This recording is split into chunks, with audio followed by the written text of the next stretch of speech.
Hello friends. आज की इस वीडियो में हम बात करने जा रहे हैं कि किस तरह से आप यूपी में पुलिस कांस्टेबल के लिए अप्लाई कर सकते हैं।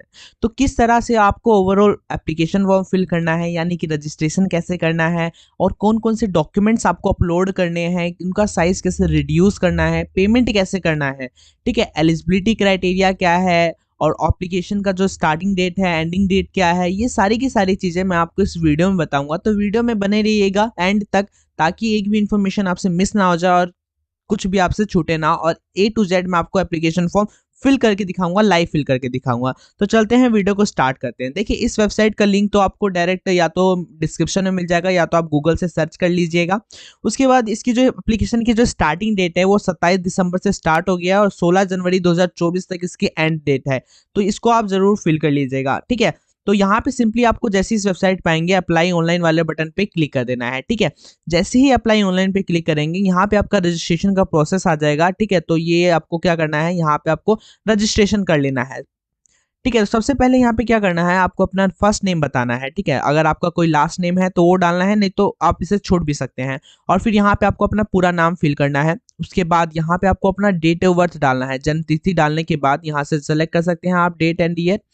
उसके बाद यहाँ पे आपको अपने पिताजी का नाम डालना है, यहाँ पे आपको अपनी माताजी का नाम डालिएगा। उसके बाद यहाँ से आप जेंडर सेलेक्ट करिए, यहाँ से मेल या फीमेल हो तो फीमेल सेलेक्ट करिए और मोबाइल नंबर यहाँ पे डालिए। मोबाइल नंबर पे ही आपकी ईमेल आएगा, तो यहाँ पे आपको मोबाइल नंबर कंफर्म कर देना है। उसके बाद आधार नंबर अगर आप डालना चाहे तो ये ऑप्शनल है, नहीं तो आप इसे छोड़ सकते हैं। आप डायरेक्ट ईमेल आईडी डाल दीजिएगा, मेरे हिसाब से आप डाल दीजिएगा आधार नंबर। यहाँ पे ईमेल आईडी डालने के बाद आप यहाँ पे कंफर्म करिए ईमेल आईडी। उसके बाद यहाँ पे नेशनलिटी सेलेक्ट करिए इंडियन एंड आगे बढ़िए।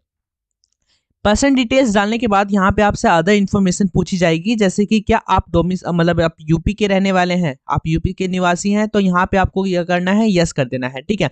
यस करने के बाद यहाँ पे आपको बताना है कि क्या आप मतलब SC ST OBC WC यानी इन कैटेगरी में आप अगर बिलोंग करते हैं तो सिंपली अगर आप छूट प्राप्त करना चाहते हैं आरक्षण के लिए तो सिंपली आप यस करिए, नहीं तो आप नो कर सकते हैं और हम यस करेंगे अगर आपके पास अगर सर्टिफिकेट है तो, ठीक है। तो फिर यहाँ पे आपको क्या करना है, डोमिसाइल किस अथॉरिटी ने आपको इशू किया उसका नाम बता देना है। अगर तहसीलदार ने किया तो तहसीलदार का नाम बताइए।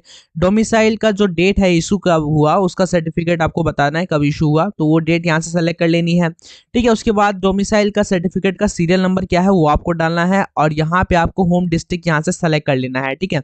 ये सेलेक्ट करने के बाद यहाँ पे आपको क्या कर लेना है, आपको नीचे जाना है और यहाँ पे कैटेगरी है, कुछ आपसे पूछा गया है, इनके आपको जवाब दे देने हैं अगर आप किन कैटेगरी को बिलोंग करते हो तो, ठीक है। उसके बाद यहाँ पे अगर आप मूल निवासी नहीं हो यूपी के तो सिंपली आप नो करिए। नो करने के बाद यहाँ पे कोई कैटेगरी नहीं है, आपको सीधा स्टेट सेलेक्ट कर लेना है जिस भी स्टेट में आप रहते हैं। उसके बाद श्रेणी कैटेगरी है, यहाँ से आपको जनरल सेलेक्ट करना है, एक ही ऑप्शन है, ये कर लेना है, ठीक है।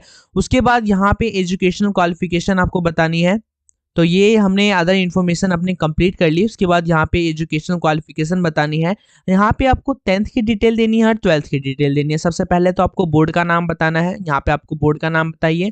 उसके बाद 10th आपने कौन से ईयर में यानी मंथ में पास करी वो बताना है आपको। उसके बाद यहाँ पे पास सेलेक्ट कर लेना है, यहाँ पे आपको अपना रोल नंबर बताना है 10th का और यहाँ पे मार्कशीट का सीरियल नंबर बता देना है, ये आपकी मार्कशीट के ऊपर लिखा होगा। उसके बाद 12th में आपको यहाँ पे बोर्ड बताना है कि किस बोर्ड से आपने करी। उसके बाद यहाँ पे पासिंग मंथ और ईयर बताना है, यहाँ पे पास सेलेक्ट कर लेंगे। उसके बाद यहाँ पे आपको रोल नंबर बताना है अपना और उसके बाद मार्कशीट सीरियल नंबर, ये आपके मार्कशीट के ऊपर मिल जाएगा। ये सारी डिटेल्स फिल करने के बाद ये आपसे पूछा गया है कि क्या आपने DOEACC या फिर NIELIT से कंप्यूटर में O लेवल का जो प्रमाण पत्र है प्राप्त कर रखा है या फिर नहीं। अगर कर रखा है तो यस करिए। उसके बाद यहाँ पे आपको बताना होगा कि सर्टिफिकेट इशूइंग अथॉरिटी का नाम क्या है, वो नाम बताइए।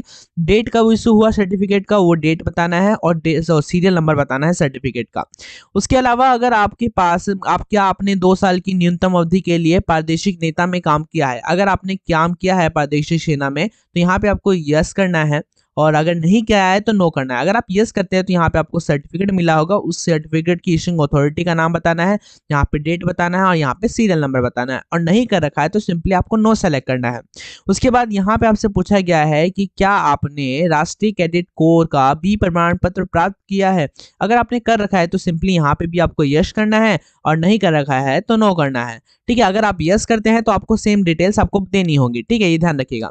उसके बाद यहाँ पे आपको एड्रेस फिल करना है। एड्रेस में आपको सबसे पहले तो कोरस्पोंडेंस एड्रेस फिल करना है, यहाँ पे जहाँ पे आप प्रेजेंटली रह रहे हो, करंटली कहाँ रह रहे हो, ठीक है, तो वो वहाँ पे बताना है, ठीक है। और यहाँ पे आपको कस्बे का नाम जहाँ पे रह रहे हो, उसके बाद यहाँ से स्टेट का नाम बता देना है और यहाँ से आपको डिस्ट्रिक्ट बताना है। यहाँ पे आपको डिस्ट्रिक्ट सेलेक्ट करिए, डिस्ट्रिक्ट यहाँ पे आपको डालना होगा और उसके बाद यहाँ पे पिन कोड फिल करना है। पिन कोड फिल करने के बाद यहाँ पे आपको अपना परमानेंट एड्रेस देना है, यानी जहाँ पे आपका परमानेंट निवास है वो आपको फिल करना है। अगर सेम है तो सेम कर दीजिए और अगर अलग है तो यहाँ पे फिल करिए। उसके बाद प्रीव्यू ऑन कर देना है, सबमिट कर देना है। उसके बाद यहाँ पे आपका रजिस्ट्रेशन लगभग कंप्लीट हो जाता है। यहाँ पे आपको जो डिक्लेरेशन दी गई है जिसको आप पढ़ लीजिएगा और पढ़ने के बाद इन पे क्लिक करिए और एक एक करके इन पे आपको क्लिक कर लेना है। उसके बाद ये जो कैप्चा कोड है इनको ध्यान दे देना है और सारी डिटेल्स आपकी ऊपर है, चेक कर लेना है। और कुछ एडिट वगैरह करना है तो आप अभी कर सकते हैं, ठीक है। और नहीं करना है तो सबमिट एंड नेक्स्ट पे आपको क्लिक करना है। सबमिट एंड नेक्स्ट पे क्लिक करने के बाद यहाँ पे देखिए आपका ये रजिस्ट्रेशन नंबर आ जाता है, इसको नोट कर लीजिए कॉपी में। वैसे आपकी मोबाइल पे भी एक आएगा जब आप एक्टिवेट थ्रू ओटीपी पे क्लिक करेंगे। तो अब आपको इस पे क्लिक करना है। अब आपके मोबाइल पे एक रजिस्ट्रेशन नंबर आया होगा, डेट ऑफ बर्थ आपने जो डाली है डेट ऑफ बर्थ आपको डालना है और यहाँ पे ओटीपी डालना है। ये जो कैप्चा दिखा है वो डालने के बाद एक्टिवेट कर देना है। यहाँ पे देखिए your registration is activated, you will now be redirected login page. यहाँ पे आपको लॉगिन पेज पे ले जाया गया है। आपको रजिस्ट्रेशन नंबर डालना है, डेट ऑफ बर्थ फिल करना है और यहाँ पे कैप्चा कोड आपको डाल देना है, ठीक है। ये डालने के बाद यहाँ पे आपको लॉगिन करना है। आपको देखिए यहाँ पे पेमेंट आ गया। अब एक चीज कहा है कि अगर आपने पेमेंट कर रखा है, ऑलरेडी कर रखा है, तो आपकी भुगतान की स्थिति अभी भी लंबित है, यानी प्रतीक्षा पेंडिंग दिखा रही है, तो आपको 2 दिन आपको रुकना पड़ेगा, ठीक है, भुगतान के लिए। तो ये ध्यान रखिएगा। अगर आपने नहीं कर रखा है तो सिंपली आपको पे नाउ पे क्लिक करना है। 400 रुपए आपको यहाँ पे आपको पे करने हैं, ठीक है। देखिए 400 रुपए पे करने हैं। पे नाउ पे क्लिक करेंगे हम। पे नाउ पे क्लिक करने के बाद यहाँ पे आपको देखिए थोड़ा सा वेट करिएगा। वेट करने के बाद ये ऑप्शन मिलेंगे आपको इंटरनेट बैंकिंग का और यूपीआई का, ठीक है। तो यहाँ पे आपके पास 2 ऑप्शन है, आप यूपीआई से कर सकते हैं और इंटरनेट बैंकिंग से। यहाँ पे सिंपली आपको क्या करना है, एंटर यूपीआई आईडी, यहाँ पे यूपीआई आईडी डालनी है। तो सबसे पहले इस पर क्लिक करिए। अगर यूपीआई से कर रहे हैं तो यहाँ पे आपको यूपीआई आईडी डालनी है, वैलिडेट कर देनी है। अगर सक्सेसफुली हो जाता है तो आपको पेमेंट का ऑप्शन आएगा। फिर यूपीआई क्यूआर है। पे नाउ पे जैसे ही आप क्लिक करेंगे यहाँ पे आपको एक क्यूआर शो होगा, इस क्यूआर को स्कैन करिए और आप पेमेंट कर सकते हैं। इसके अलावा आपके पास एक और ऑप्शन है नेट बैंकिंग का। तो सिंपली क्या करिए, इंटरनेट बैंकिंग पे जाइए, यहाँ पे एसबीआई क्लिक कर लीजिए या फिर आप जिस भी बैंक से करना चाहते हैं उस बैंक को क्लिक करिए। पे नाउ पे करके आप कर सकते हैं, ठीक है। तो इस तरह से पेमेंट आप कर सकते हैं, ठीक है। दूसरा क्या है कि आप पेमेंट हो जाने के बाद यहाँ पे आपको फोटो और सिग्नेचर अपलोड करने होते हैं। तो यहाँ पे आपको क्या करना है, फोटो अपलोड करना है जिसका साइज जो है 20 से 50 के बी है और हस्ताक्षर जो है उसका भी साइज 5 से 20 के बी है। डिस्क्रिप्शन आपको आई बटन पे लिंक मिल जाएगा। यहाँ पे आपको 10th का सर्टिफिकेट यहाँ पे अपलोड करना है जिसका साइज जो है 20 के बी है और 12th का अपलोड करना है यहाँ पे जिसका साइज 20 से 100 के बी है। यहाँ पे आपको अपलोड कर देना है अपना कैटेगरी सर्टिफिकेट और यहाँ पे डोमिसाइल अपलोड कर देना। अब यहाँ पे लिखा गया है कि डिजी लॉकर के माध्यम से प्रमाण पत्र अपलोड करने का शीघ्र लिंक उपलब्ध होगा, ठीक है। यानी अभी जो है डिजी लॉकर से आप अपलोड नहीं कर सकते हैं, डिजी लॉकर से काफी आसानी से अपलोड हो जाता है, इसलिए कहा गया है।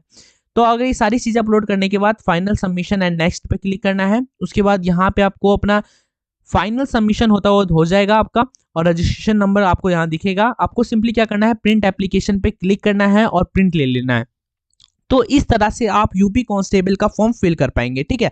तो अगर आपको वीडियो अच्छी लगी हो तो अपने दोस्तों के साथ जरूर शेयर करना ताकि वो भी यूपी कांस्टेबल का फॉर्म फिल कर पाए, इस भर्ती में अप्लाई कर पाए। और वीडियो अच्छी लगी हो, इन्फॉर्मेटिव लगी हो तो वीडियो को लाइक जरूर करके जाइएगा। चैनल पर नए हो तो चैनल को सब्सक्राइब करिएगा ताकि ऐसी अपकमिंग वीडियोज एग्जाम के रिलेटेड आपको मिलते रहे। धन्यवाद, मिलते हैं अगली वीडियो में। राधे कृष्ण।